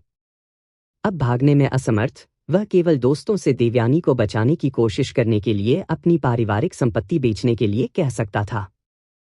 जैसे जैसे 15 अगस्त करीब आता गया, वह तेजी से हताश होता गया। उसकी मां को देखना बर्दाश्त नहीं हुआ और वह न्याय मांगने के लिए चंद्रवंशी परिवार के पास गई। लेकिन चंद्रवंशी परिवार की मुखिया ने उसे एक वेश्या के रूप में बदनाम किया, जिसने चंद्रवंशी परिवार से पैसे वसूलने के लिए एक को जन्म दिया था। उस रात अपनी बेगुनाही साबित करने के लिए उसकी मां ने चंद्रवंशी परिवार के मुख्य द्वार के बाहर पत्थर के शेर पर अपना सिर पटक दिया। चंद्रवंशी परिवार के सदस्यों को लाश अशुभ लगी और वे उसे अपने दरवाजे पर ले गए। फिर दरवाजा खटखटाया। वह अपने 2 टूटे हुए पैरों के साथ अपने बिस्तर से लुढ़क गया और रेंग कर दरवाजे की ओर चला गया। जब उसने उसे खोला तो उसने अपनी मां को खून से लथपथ देखा। बारिश ने उसके कपड़ों को भिगो दिया था और उसके माथे से खून बह रहा था। बारिश के पानी से पतला हो गया था, जिससे ऐसा लग रहा था जैसे उसके पूरे शरीर पर मकड़ी के लिली के गुच्छे खिल गए हों। वह चुपचाप वहीं लेटी रही, अब सांस नहीं ले रही थी। उसका दिमाग खाली हो गया, दुख महसूस करने में भी असमर्थ था। उस समय सब कुछ अवास्तविक लग रहा था। यह एक सपने की तरह था। उसकी आत्मा अस्पष्ट रूप से दूर जा रही थी, निराशाजनक दुनिया को सुन्न कर रही थी। ठंडी बारिश की बूंदें उसके चेहरे पर लगीं। उसने बारिश में डूबे काले रात के आकाश को देखा और अचानक उसके भीतर कुछ हलचल महसूस की। जैसे कि अंतर्ज्ञान से प्रेरित, उसने अपने 2 टूटे हुए पैरों को खींच लिया, बाहर रेंगने के लिए संघर्ष कर रहा था। वह गेट के पीछे रेंगता हुआ गली के अंत तक उसके पीछे खून के 2 निशान छोड़ गए जो बारिश से बिखरे और घुल गए थे। वह रेंगकर ओस्मांथस के पेड़ के पास गया जिसे वह बहुत प्यार करते थे। फिर उसने अपनी सबसे प्यारी महिला को ओस्मांथस के पेड़ से लटका हुआ देखा। वह घुप्प अंधेरी बरसात की रात में बैठा था, जोर जोर से रो रहा था, फिर बेतहाशा हंस रहा था। किसी ने मेरा समर्थन नहीं किया, किसी ने मुझ पर दया नहीं की, किसी ने मुझे याद नहीं किया। बारिश धुंध की तरह गिरी, रात लहरों की तरह फैल गई। मैं कौन हूं? मैं क्या हूं? मैं उस चींटी से कैसे अलग हूं जिसे कोई भी रौंद सकता है? कुछ लोग महान क्यों होते हैं? कुछ लोग नीच क्यों होते हैं? दुर्भावनापूर्ण लोग महिमा का आनंद क्यों लेते हैं? इस तरह के लोग बदमाशी क्यों झेलते हैं? स्वर्ग स्वर्ग क्यों है? पृथ्वी पृथ्वी क्यों है? दाओ क्या है? यिन पूर्ण यिन नहीं है, यांग पूर्ण यांग नहीं है, काला पूर्ण काला नहीं है, सफेद पूर्ण सफेद नहीं है। चंद्ररतन नदी गंदगी से बह गई, 1000 एकड़ अच्छे खेत पाप के साथ उगाए। हर कोई दोषी था, हर कोई मरने का हकदार था। वह दाव था। 3 महीने तक ओस्मांथस के पेड़ के नीचे बैठने के बाद मृत्यु के कगार पर उन्होंने ज्ञान प्राप्त किया था। हालांकि जिस तरह से उन्होंने महसूस किया था उसे दुनिया की नज़र में बुरी खेती का एक रूप माना जाता था। लेकिन इससे क्या फर्क पड़ा? इससे कोई फर्क नहीं पड़ता, क्योंकि वह इस पापी शहर को नष्ट कर देगा। इसके लिए उन्होंने अपने भौतिक शरीर को त्याग दिया, यहाँ तक कि अपनी अन्य 2 हुन आत्माओं और 7 पो आत्माओं को भी छोड़ दिया, केवल एक पृथ्वी आत्मा को बनाए रखा। यह पृथ्वी आत्मा उसकी सबसे गहरी अमिट घृणा के साथ उकेरी गई थी। पृथ्वी की आत्मा ने शहर के स्वामी पर कब्जा कर लिया था, जो शहर में सबसे सम्मानित व्यक्ति बन गया था। उसने अपने जैविक पिता को उसके सामने झुकते और खुरचने के लिए देखा। वह सख्त सौतेली मां उसकी चापलूसी कर रही थी। वह मुस्कुराया। 274 साल। वह इस दिन का बहुत लंबे समय से इंतजार कर रहा था। अपनी बड़ी हंसी के बाद प्रताप चंद्रवंशी ने कहा, मेरे लिए वापस लौटने के लिए आकाश को ढहना होगा, पृथ्वी को चकनाचूर करना होगा और आकाश गंगा को बरसना होगा। जैसे ही वह बोल रहा था, उसने अपना हाथ लहराया और एक चांदी का भाला उसकी मुट्ठी में उड़ गया, जिससे आसपास के मेहमान डर गए जो बार बार पीछे हट गए। प्रताप चंद्रवंशी हाथ में भाला लेकर संगीत मीनार से नीचे कूद गए। उनके चौड़े वस्त्र हवा में लहरा रहे थे। काव्या यूं जानता था कि वह अब उस रात की तुलना में कहीं अधिक दुर्जय था जो वह पैतृक मंदिर में था। वह पूरी तरह से दूरी बनाने के लिए वापस कूद गई, फिर सीधे उसकी काली तलवार को उसके चेहरे की ओर उड़ने के लिए सक्रिय कर दिया। म्यूजिक टावर पर वाद्ययंत्र बजाने वाली महिलाओं ने यह दृश्य देखा और डर गईं, आह चिल्ला रही थीं और अराजकता में गिर रही थीं। उतरने के बाद प्रताप चंद्रवंशी ने अपने भाले के एक जोर से काली तलवार को विक्षेपित कर दिया। भाले की नोक और ब्लेड का किनारा एक दूसरे के खिलाफ खुरच गया, जिससे दांतों को झंझरी देने वाली चीखने की आवाज आई। जैसे ही काली तलवार पीछे हटती गई, मकर सिंह की उड़ती हुई तलवार आ गई। प्रताप चंद्रवंशी ने स्टील की तलवार को लात मारी, हवा में पलट दिया और अपने भाले की नोक को नीले पत्थर की जमीन में डाल दिया, जिससे उसकी शक्ति प्रवाहित हो गई। काव्या यून इस कदम से परिचित थी, मकर सिंह ने भी इसका इस्तेमाल किया था। भाले की नोक से केंद्र के रूप में नीले पत्थर की जमीन पर लहरें बनती हैं और बाहर की ओर फैलती हैं। हर कोई तितर बितर होने के लिए कूद पड़ा, फिर जवाबी हमला करने के लिए अपनी तलवारें उठाईं। अपनी तलवार घुमाते हुए रोशनी ने कहा, असली अपराधी स्पष्ट रूप से सुनहरे बालों वाला शिकारी कुत्ता था। आप इससे बदला क्यों नहीं ले रहे हैं? आप आम लोगों को नुकसान पहुंचाने के लिए इतने दृढ़ क्यों हैं? प्रताप चंद्रवंशी ठंडे स्वर में हंसे। जंगली जानवर जो लोगों को खाते हैं, उन्हें वास्तव में मार दिया जाना चाहिए, लेकिन जो लोग लोगों को खाते हैं वे और भी अधिक घृणित होते हैं। चलो, अगर कोई लोगों को खाता है तो बस उन्हें मार डालो। आपको सभी को क्यों मारना है? हर कोई दोषी है, इसलिए स्वाभाविक रूप से सभी को मार दिया जाना चाहिए। तुम सच में हो? रोशनी कभी भी बहस या तर्क करने में अच्छी नहीं थी और अचानक उसे नहीं पता था कि क्या कहना है। आर्य सुमेधा ने कहा, अगर हर कोई दोषी है तो आप खुद को क्यों नहीं मारते और इसके साथ समाप्त हो जाते हैं? दृष्टि से ओझल, दिमाग से ओझल। आप सही कह रहे हैं, लेकिन मैं भी दोषी हूं। हालांकि एक लंबे हथियार ने एक फायदा दिया, एक भाले के साथ 5 तलवारों का सामना करने से धीरे धीरे प्रताप चंद्रवंशी को नुकसान हुआ। अंत में मकर सिंह की तलवार ने उसके कंधे पर पिन कर दिया और ब्लेड के साथ खून बहने लगा, जिससे उसका लाल रंग का ड्रैगन बागे भिगो गया। प्रताप चंद्रवंशी के हाव भाव अपरिवर्तित रहे। वह अपनी बाईं तर्जनी और मध्यमा उंगलियों को जोड़ दिया और जल्दी से अपनी भौं को थपथपाया। ऐसा लग रहा था कि उसके शरीर से धुएं की लट्ठियां उठती हैं, हवा में इकट्ठा हो रही हैं और अंत में एक आत्मा बन रही है। एक उज्ज्वल, विशाल आत्मा। प्रताप चंद्रवंशी की आत्मा हवा में तैर रही थी, एक छोटे से पहाड़ के रूप में, मानव आकार के लालटेन की तरह। उसके बगल में संगीत टॉवर तुलना में एक बच्चे के खिलौने की तरह लग रहा था। हवा के बीच में आत्मा एक निश्चित दिशा की ओर देख रही थी। काव्यायु ने देखने के लिए अपना सिर घुमाया, यह आनंद लेन की दिशा थी। उसने अचानक अपना हाथ उठाया और आध्यात्मिक शक्ति की एक बढ़ती लहर उनके चेहरे पर पड़ी। एक विशाल, दूर की आवाज हवा में गूंज उठी। अमर आत्मा का निर्माण हुआ है। रतनपुरी शहर, मरने की तैयारी करो। म्यूजिक टावर पर बैठे लोग और आसपास के नागरिक चींटियों की तरह घबराहट में बिखर गए, जिनके घोंसले में गर्म पानी डूब गया था, रोते हुए और अव्यवस्था में भाग गए। काव्यायून ने हवा में विशाल आत्मा को भेदने के लिए अपनी काली तलवार को सक्रिय किया। काली तलवार आत्मा से होकर गुजरी, लेकिन उस पर कोई प्रभाव नहीं पड़ा। उसने भौहें सिकोड़ लीं और अपने खजाने की थैली से एक छोटा हरा झंडा निकाला। ये छोटे झंडे मकर सिंह ने आपातकाल की स्थिति में आखिरी रात उनके लिए बनाए थे और अब वे काम आए। उसने छोटे झंडे को हवा में फेंक दिया। झंडा हवा के साथ तेजी से फैल गया और आत्मा की ओर उड़ गया। प्रताप चंद्रवंशी की आत्मा शानदार और सुरुचिपूर्ण थी, जिसने अपने पतले हाथ में एक ओस्मांथस शाखा पकड़ी हुई थी।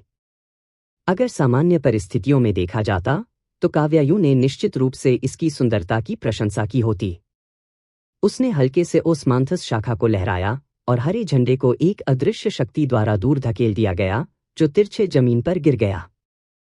काव्यायून ने हवा के माध्यम से एक हथेली का प्रहार किया और झंडा अचानक फिर से सीधा हो गया, तेजी से गिर गया, जब तक कि अंत में लकड़ी के झंडे ने ब्लूस्टोन स्लैब को जबरदस्ती छेद नहीं दिया, जिससे पत्थर के टुकड़े उड़ गए। जब मकर सिंह तावीज सक्रिय कर रहे थे, काव्यायु ने एक और छोटा झंडा निकाला। मकर सिंह का ताबीज प्रभावी हुआ और सुनहरे तावीज पात्र आत्मा की ओर उड़ गए, जिससे बाद में एक तिरस्कारपूर्ण हंसी आई। फिर ओस्मांथस शाखा के हल्के स्वीप के साथ तावीज पात्र बीच में प्रकाश के सुनहरे धब्बों में बिखर गए, फिर बिना किसी निशान के गायब हो गए। उन्होंने ओस्मांथस शाखा को फिर से घुमाया, इस बार संगीत टॉवर की ओर। जीवित लोगों का एक समूह शाखा से टकरा गया, तुरंत राख के चेहरों के साथ जमीन पर गिर गया, उनकी जीवन शक्ति बुझ गई। आर्य सुमेधा ने रंगीन वस्त्र वाली सुंदरी को बुलाया।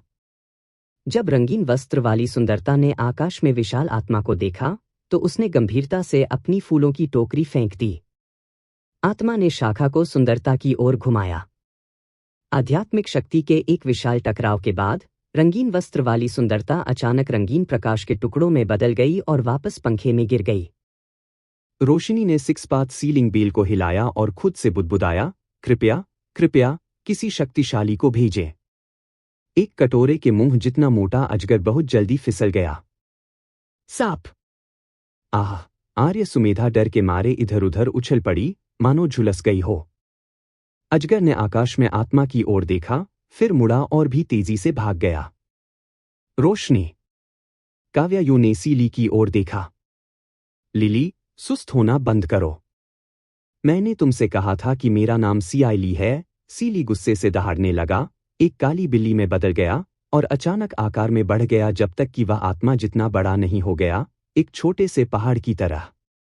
काली बिल्ली आत्मा की ओर झपट पड़ी। आत्मा ने ओस्मांथस शाखा के साथ उस पर हमला किया, लेकिन हालांकि काली बिल्ली आकार में बढ़ गई थी, फिर भी उसने एक बिल्ली की चपलता बरकरार रखी। शाखा बहुत तेजी से आगे बढ़ी लेकिन काली बिल्ली के शरीर को छू नहीं सकी। काली बिल्ली ने आत्मा को थप्पड़ मारने के लिए अपना शराबी पंजा उठाया। जमीन से काव्यायून अपने पंजे पर गुलाबी पैड देख सकती थी, जैसे कि एक विशाल बेर के फूल। जैसे ही पंजा आत्मा को छूने वाला था, वह अचानक अनगिनत लाल धागों में लिपटा हुआ था, जो फिर काली बिल्ली के पूरे शरीर में फैल गया। काव्यायु ने करीब से देखा और उसके पंजे के नीचे छिपी एक लाल दोहरी गांठ देखी। अब डबल गांठ ने अनगिनत लाल धागों को बढ़ाया, काली बिल्ली को कसकर बांध दिया। बंधी हुई काली बिल्ली तेजी से एक सामान्य बिल्ली के आकार में सिकुड़ गई।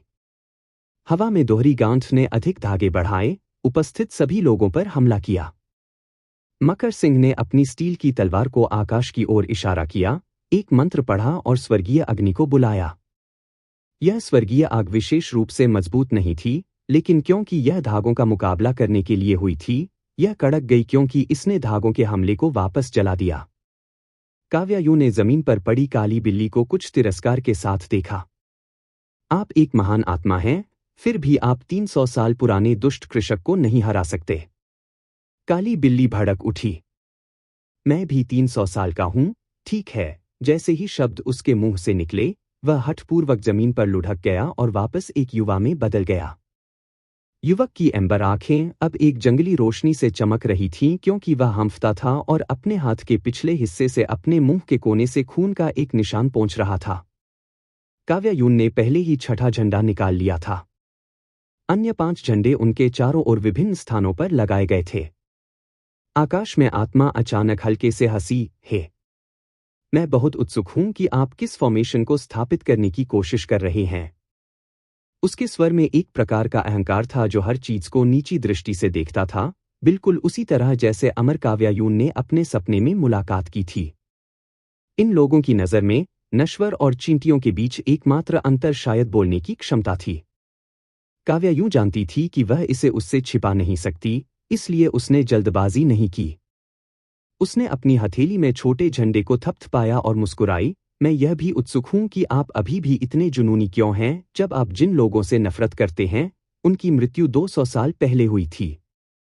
नहीं, जिन लोगों से मैं नफरत करता हूं, वे हमेशा यहां रहे हैं। मैं सभी लोगों से नफरत करता हूं। देवयानी के बारे में क्या? उसने 200 से अधिक वर्षों तक आपका इंतजार किया। क्या आप कभी उसे देखने गए थे? हाँ, उसने भी 200 से अधिक वर्षों तक इंतजार किया। मैं चाहता हूं कि वह अपनी आंखों से इस पापी शहर को मेरे हाथों में राख में बदलते हुए देखे। आपको पूरे शहर में हजारों लोगों के जीवन और मृत्यु का फैसला करने का अधिकार क्या देता है? आपके शब्दों को उधार लेने के लिए मेरे हाथ में तलवार से उसके बोलने के बाद आत्मा से अचानक एक जेडहरी तलवार निकली। जेड तलवार सामान्य आकार की थी, प्रचुर मात्रा में बारिश के बाद जंगली उगने वाले हरे भरे पत्तों की तरह तीव्र रूप से हरी थी। तलवार की आभा ने काव्यायून पर जमकर हमला किया। वह उसे अंतिम झंडा लगाने से रोक रहा था। काव्यायून ने अंतिम स्थिति की ओर भागते हुए जेड तलवार को चकमा दे दिया। तलवार बहुत तेज थी और उसकी फुर्तीली प्रतिक्रियाओं के बावजूद उसे इससे बचने में कठिनाई हुई।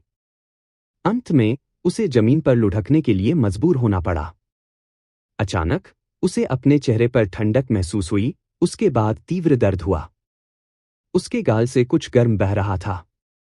रोशनी चौंक गई। बड़ी बहन। उसकी बड़ी बहन वास्तव में घायल हो गई थी।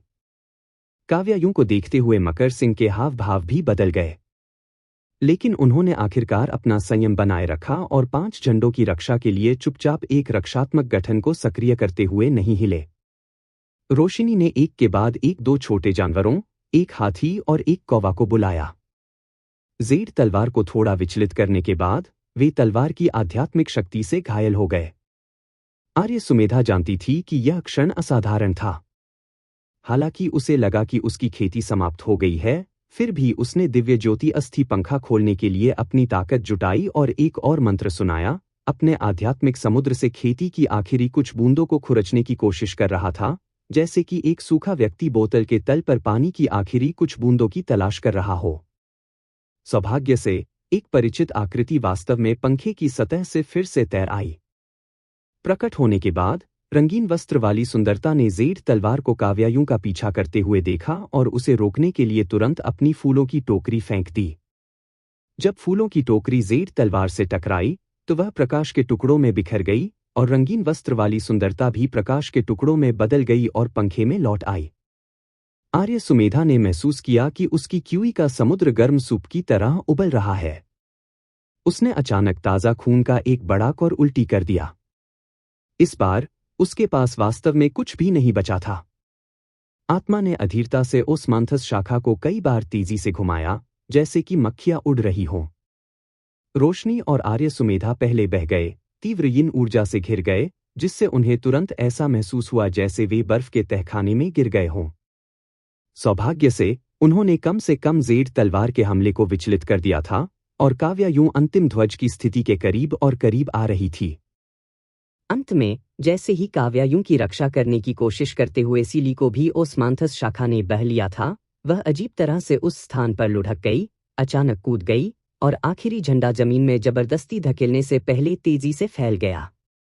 चूंकि आप जोर देते हैं कि मजबूत लोगों को कमजोरों के भाग्य का निर्धारण करने का अधिकार है, उसने झंडा लगाया, अपनी छाती के सामने अपनी काली तलवार को पकड़ लिया, उसे आकाश की ओर इशारा किया, धीरे धीरे अपने पैर की उंगलियों के साथ जमीन छोड़ते हुए गुलाब और ठंड से हवा में आत्मा को देखा। तब मैं भी आपके भाग्य का निर्धारण कर सकता हूं। लिली। हवा, कैसे? मैंने आपको पहले ही बता दिया है, मेरा नाम सीली है। सीली ने उस रहस्यमय सिंहपर्णी को फिर से बाहर निकाला, उसे धीरे से उड़ा दिया और मंत्र का जाप करते हुए उसके होंठ थोड़े हिल गए। जैसे फूल अभी तक फूल नहीं, बर्फ की तरह अभी तक बर्फ नहीं। नीला आकाश एक सफेद छाता रखता है आपको पृथ्वी के छोर तक ले जाने के लिए। हवा, उठो। भुलक्कड़ बीज बिखर गए और अनगिनत बिंदु हवा में बह गए। अचानक एक भयंकर आंधी शुरू हो गई।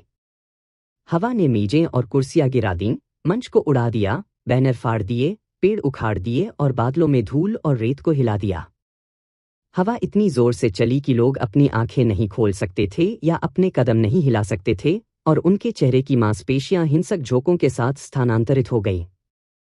संगीत टॉवर के बाज के नीचे लटकी तांबे की घंटियां अराजक रूप से उड़ाई गईं, जिससे एक अव्यवस्थित झंकार पैदा हो गई। फिर भी 6 नीले झंडे जो काव्यायु ने पहले लगाए थे, वे पूरी तरह से स्थिर रहे। उसे अब माउंटेन रिलायंस फॉर्मेशन के समान एक और गठन का उपयोग करने की आवश्यकता थी। गठन का नाम राइडिंग द विंड। काव्यायु ने मूल रूप से राइडिंग द विंड फॉर्मेशन का उपयोग करने की योजना नहीं बनाई थी, क्योंकि पहाड़ों के विपरीत हवा स्थिर और अपरिवर्तनीय नहीं थी। हवा अप्रत्याशित थी, कौन जानता था कि यह कब आएगा या जाएगा। यदि हवा रुकने के लिए होती है, जैसे ही वह गठन को सक्रिय करने वाली थी, तो यह समस्याग्रस्त होगा। लेकिन सीली के सिंहपर्णी खजाने ने उसे अपना मन बदल दिया। यह जादुई वस्तु राइडिंग द विंड फॉर्मेशन के साथ पूरी तरह से मेल खाती है। इस समय काव्यायु धीरे धीरे हवा में उठी, उसके लाल कपड़े फड़फड़ा रहे थे, उसके काले बाल बेतहाशा उड़ रहे थे, उसकी काली आंखें गहनों की तरह चमक रही थीं, मानो उनमें से कोई अजीब रोशनी बह रही हो। उसका शरीर धीरे धीरे हल्का हो गया, उसकी रक्तवाहिकाओं का विस्तार हुआ और उसका खून बढ़ गया। एक जेदहरी तलवार उसकी छाती की ओर उड़ गई। रोशनी भयंकर हवा में कठिनाई से खड़ी थी, अपनी आंखों को ढक रही थी और आकाश में काव्या यूं को अपनी उंगलियों से देख रही थी। जब उसने जेड तलवार को अपनी बड़ी बहन की छाती की ओर छेदते देखा तो उसने अचानक अपनी सांस पकड़ ली। काव्या यूं चकमा नहीं दिया। उसने लापरवाही से अपनी उंगलियों से एक गोल्डन बेल सील बनाई और जेड तलवार उसकी छाती पर रुक गई जैसे कि वह एक दीवार से टकरा गई हो।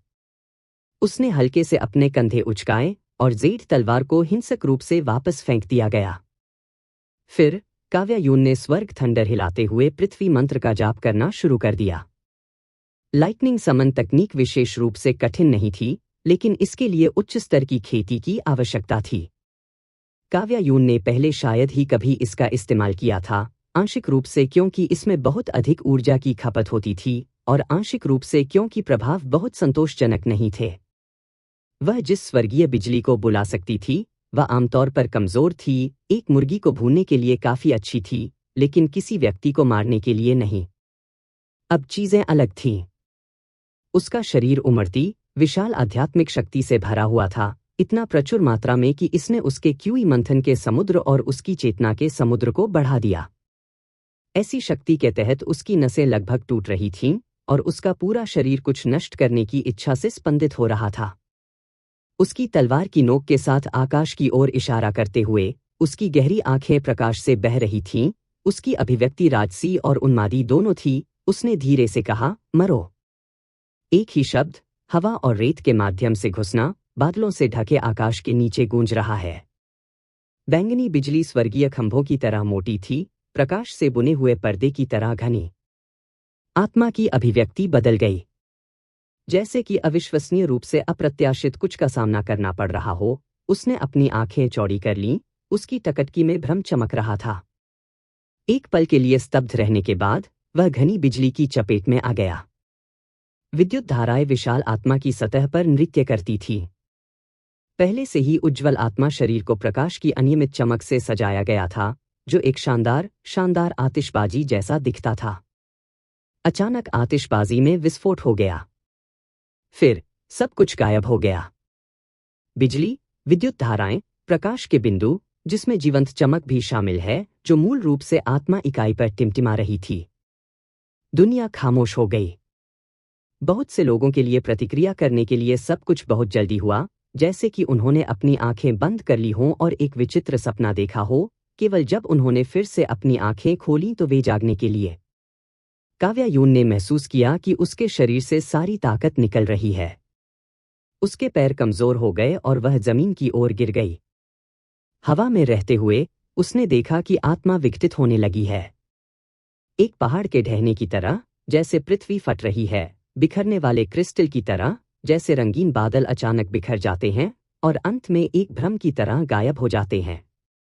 काव्या यून ने विघटन से पहले अपनी अंतिम अभिव्यक्ति देखी। हैरानी की बात यह है कि यह रिलीज में से एक था।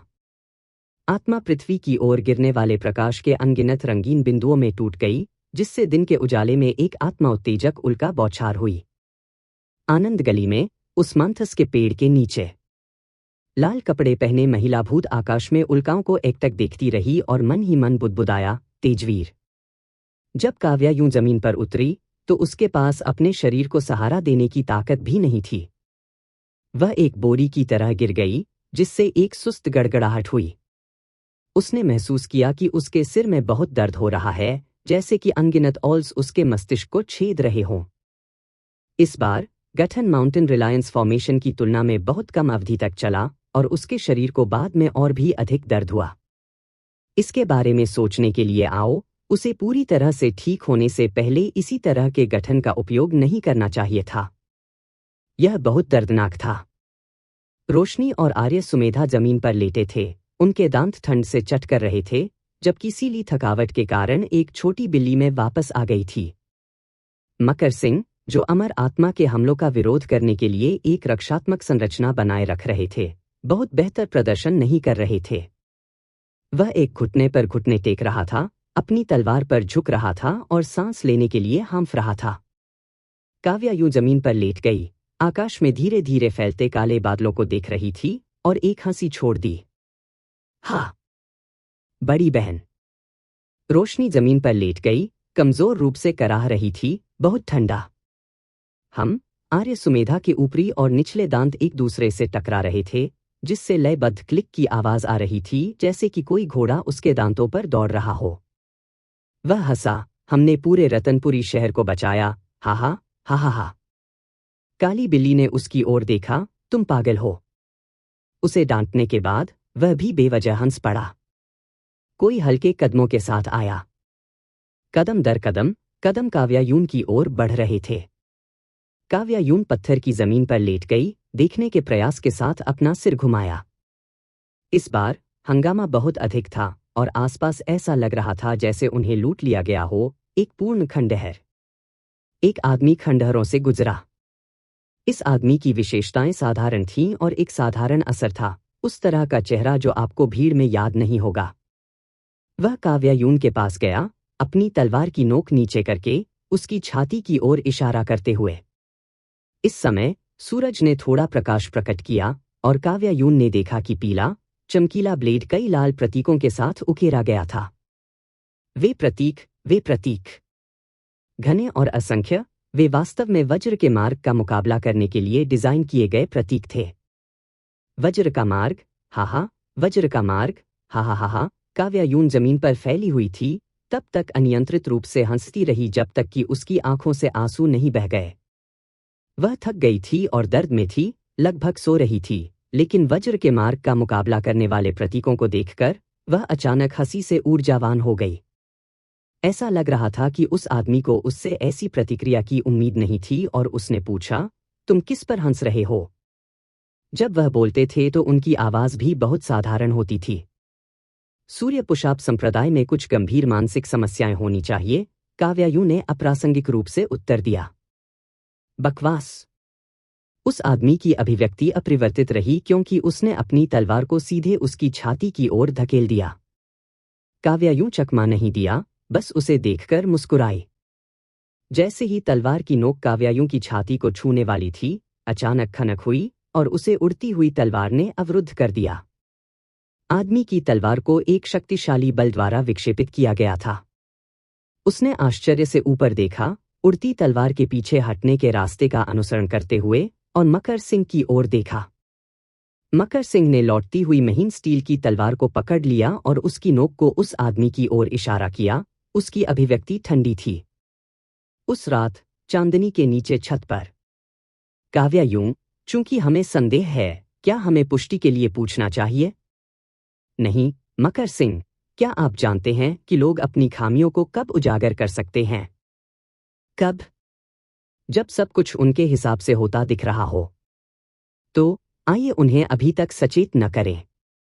उस व्यक्ति को यह सोचने दें कि सब कुछ उनके नियंत्रण में है। ठीक है। इससे पहले कि पर्दे के पीछे की शक्ति दिखाई दे, मकर सिंह, आपको अपनी ताकत बचाने की जरूरत है। मेरी चिंता मत करो, मैं नहीं मरूंगा। लेकिन मैं तुम्हें दर्द में नहीं देखना चाहता।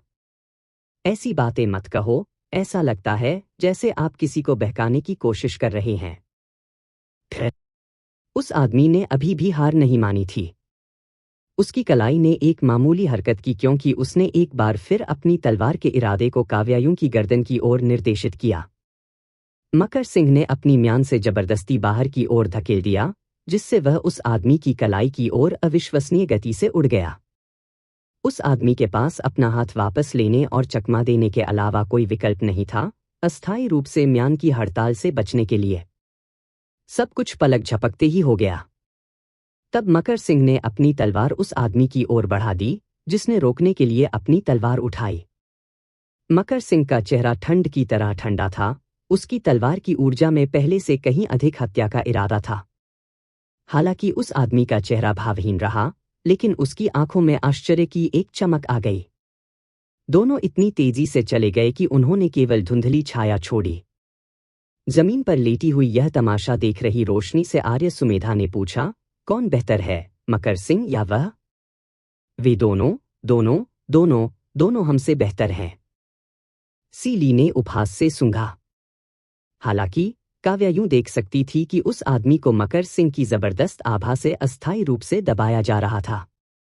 दुर्भाग्य से मकर सिंह की महीन स्टील की तलवार खराब गुणवत्ता की थी। एक तलवार की सामग्री ने खेती की शक्ति की ऊपरी सीमा निर्धारित की जिसे वह झेल सकती थी, और अपनी स्टील की तलवार के साथ वह अपनी पूरी ताकत नहीं लगा सका। काव्या यूं उसे नार्क तलवार देना चाहती थी, लेकिन उसके शरीर में थोड़ी सी भी ताकत नहीं थी। उसका दिमाग दर्द से धड़क रहा था और वह मरे हुए कुत्ते की तरह वहीं पड़ी थी। उसने उनकी तलवार के आदान प्रदान को देखने के लिए अपना सिर घुमाया, उस क्षण की गणना की जब मकर सिंह उसे देखेगा। बड़े प्रयास से उसने एक उंगली उठाई और नार्क तलवार की मूठ को थपथपाया। उसके मन में उसने सोचा कि उनका समूह कितना दयनीय रूप से गरीब था। एक कीमती तलवार साझा करनी थी जो हास्यास्पद और दयनीय दोनों थी। मकर सिंह ने अपनी आंख के कोने से काव्या यूं की छोटी सी हरकत को पकड़ लिया और तुरंत समझ गया। उसने अपनी स्टील की तलवार को उस आदमी की ओर उड़ते हुए भेजा और उसे पुनः प्राप्त करने की जहमत नहीं उठाई। उस क्षण का लाभ उठाते हुए जब वह आदमी अपनी तलवार को चकमा दे रहा था, वह जल्दी से दूरी बनाने के लिए वापस कूद गया। काव्या यून की तरफ पीछे हट गया। उसने अपनी साधना शक्ति को प्रसारित किया और अचानक नार्क तलवार जमीन से उठी और उसके हाथ में उड़ गई। तेजी से बदलती लड़ाई में वह अभी भी काव्या यूं पर नजर डालने के लिए एक पल निकालने में कामयाब रहा। यह देखकर कि वह भी उसे देख रही थी, उनकी निगाहें मिलीं और वह जल्दी से उसे देखकर मुस्कुराया। आर्य सुमेधा यह कहने में मदद नहीं कर सका, वह दिखावा करने में वास्तव में अच्छा है। ऐसा लग रहा था कि उस व्यक्ति ने मकर सिंह के खिलाफ अपनी तलवारबाजी का परीक्षण करने में भी रुचि खो दी थी। जब मकर सिंह ने नार्क तलवार उठाई तो उस आदमी ने अचानक अपनी कमर से कुछ खींच लिया, उसकी उंगलियों के बीच कुछ छोटा सा पकड़ लिया। अन्य लोग दूरी या कोण के कारण स्पष्ट रूप से नहीं देख सकते थे, लेकिन मकर सिंह कर सकते थे। आदमी की उंगलियों के बीच एक 6 पंखुड़ियों वाला बर्फ का टुकड़ा था जो लगभग एक नाखून के आकार का, शुद्ध सफेद और क्रिस्टलीय था, जो समृद्ध आध्यात्मिक ऊर्जा का उत्सर्जन करता था। उसने बर्फ के टुकड़े को हवा में उड़ाया, उसके होंठ थोड़े हिल गए। तुरंत सीसे के बादल इकट्ठे हो गए और मध्य शरद ऋतु के आकाश से बर्फ गिरने लगी। बर्फ धीरे धीरे छोटे से बड़े गुच्छे में संक्रमण नहीं करती थी, यह तुरंत मोटे हंस के पंखों के रूप में गिर गई, जैसे कि जेड फूलों का नाचना। जल्द ही जमीन पर लेटे हुए लोग बर्फ की चादर से ढक गए। यह बर्फ सर्दियों की बर्फ से भी अधिक हड्डी द्रुचितन ठंडी लग रही थी। रोशनी जमीन पर लेटे हुए कांप उठी। मैं पहले से ही इन ऊर्जा से प्रभावित था और अब बर्फबारी हो रही है। मैं ठंड खा रहा हूं। उसने अपने शरीर को कर्ल किया, कांप रहा था, और उस अप्रभावी को पाकर उसकी आंखें अचानक चमक उठीं क्योंकि उसने खुद को सीली की शराबी पीठ के खिलाफ दबाया। सीली को परेशानी महसूस हुई। तुम क्या कर रहे हो? मैं मौत के लिए ठिठुर रहा हूं। छोटी बिल्ली, आओ मुझे गर्म करो। सीली गुस्से में था और संघर्ष कर रहा था, यह कहते हुए, क्या आप पुरुषों और महिलाओं के बीच औचित्य को नहीं समझते? आप सिर्फ एक बिल्ली हैं, आप पुरुषों और महिलाओं के बीच औचित्य के बारे में क्या जानते हैं? आप? आर्य सुमेधा ने कहा, छोटी बिल्ली, इसके बजाय मुझे मदद करने दो। मैं एक आदमी हूं। दफा हो जाओ। सीली चिल्लाया। काव्या यून ने उन्हें देखने के लिए अपना सिर घुमाया और देखा कि सीली के 2 सफेद सामने के पंजे हठपूर्वक जमीन पर खरोंच रहे थे क्योंकि वह रोशनी द्वारा पीछे की ओर घसीटे जाने के दौरान जोर से शाप दे रहा था। बर्फ से ढकी जमीन में पंजे के 2 छोटे निशान छोड़े गए थे जहां उसके पंजे खुरच गए थे। टीएसके, क्या अफसोस की बात है, वह मस्ती में शामिल होने के लिए अपनी छोटी बहन से बहुत दूर थी। इस समय मकर सिंह के पास बर्फ और हवा का मुकाबला करने के लिए कोई ताबीज या मंत्र नहीं था। अगर वह स्वर्ग की आग को बुलाता है तो न केवल उसका प्रभाव सीमित होगा, बल्कि वह गलती से अपने दोस्तों को भी नुकसान पहुंचा सकता है। थोड़े समय के चिंतन के बाद उन्होंने क्रिम्सन सोलशेकनिक ड्रम निकाला। क्रिम्सन सोलशेकनिक ड्रम प्रतिद्वंद्वी की चेतना के समुद्र को परेशान कर सकता है, जो अप्रत्यक्ष रूप से उसे बर्फ के टुकड़े ताबीज को नियंत्रित करने से रोक सकता है। Boom boom boom. हवा और बर्फ के बीच मकर सिंह का चेहरा सफेद जेड की तरह था, जो धूल से अछूता था। उसकी शानदार, स्पष्ट आंखें ठंड हो गई थीं, जो तूफान को प्रतिबिंबित कर रही थीं, जिससे वह और भी दिव्य और कठोर दिखाई दे रहा था। उसके होंठ सामान्य से थोड़े गहरे रंग के थे, फूलों की पंखुड़ियों की तरह खुलते और बंद होते थे क्योंकि वह मंत्र का जाप कर रहा था। आग का एक शरीर, स्वयं के दो चेहरे। सुनहरी रोशनी आत्मा को हिलाती है, लाल रंग की चमक आत्मा को जगाती है। दूर भारी ढोल की थाप क्षितिज से टकराने वाले एक शक्तिशाली हथौड़े की तरह लग रही थी, जो किसी की चेतना के समुद्र से टकराती है। पहले तो उस आदमी ने विरोध करने की कोशिश की, लेकिन धीरे धीरे महसूस किया कि कुछ गड़बड़ है। वह जानता था कि यह ड्रम कोई साधारण वस्तु नहीं थी और उसने तुरंत अपनी तलवार को उसके सामने तिरछे पकड़ लिया। उसके होंठ थोड़े हिल रहे थे, स्वाभाविक रूप से, क्योंकि उन्हें ढोल की थाप का विरोध करने पर ध्यान केंद्रित करना था। बर्फबारी अस्थायी रूप से बंद हो गई। काव्या यूं जमीन पर लेटे हुए हंसे। तलवार दोहन दिल साफ करने की तकनीक। वह आदमी अब अपने संप्रदाय के रहस्यों को उजागर करने के बारे में चिंता करने का जोखिम नहीं उठा सकता था। उन्होंने महसूस किया कि मकर सिंह की खेती उनकी उम्मीदों से परे थी। यह देखकर कि काव्या यून को मारने की उसकी उम्मीद तेजी से कम होती जा रही थी, उसने लड़ाई जारी रखने की अपनी इच्छा खो दी। अपनी तलवार को थपथपाते हुए और हृदय समाशोधन तकनीक का जाप करते हुए वह निर्णायक रूप से पीछे हट गया। लगभग 10 कदम पीछे हटने के बाद उसने महसूस किया कि मकर सिंह ने अपने भागने के मार्ग पर एक क्यूई अवरोध बना लिया है, लेकिन बिना सोचे समझे वह इसके माध्यम से दुर्घटनाग्रस्त होने के लिए तैयार हो गया। फिर अप्रत्याशित रूप से वह वापस बाउंस हो गया। आदमी की अभिव्यक्ति आखिरकार नाटकीय रूप से बदल गई। एक क्यूई बाधा जब पहली बार बनती थी तो आमतौर पर एक पतली परत होती थी जिसे थोड़ी सी साधना शक्ति के साथ आसानी से तोड़ा जा सकता था। यदि कोई इसे मोटा बनाना चाहता है तो उसे बाधा बनाने की तकनीक को लगातार बनाए रखना होगा। जैसे जैसे समय बीतता गया, बाधा मोटी होती जाती और उसे तोड़ना अधिक कठिन होता गया।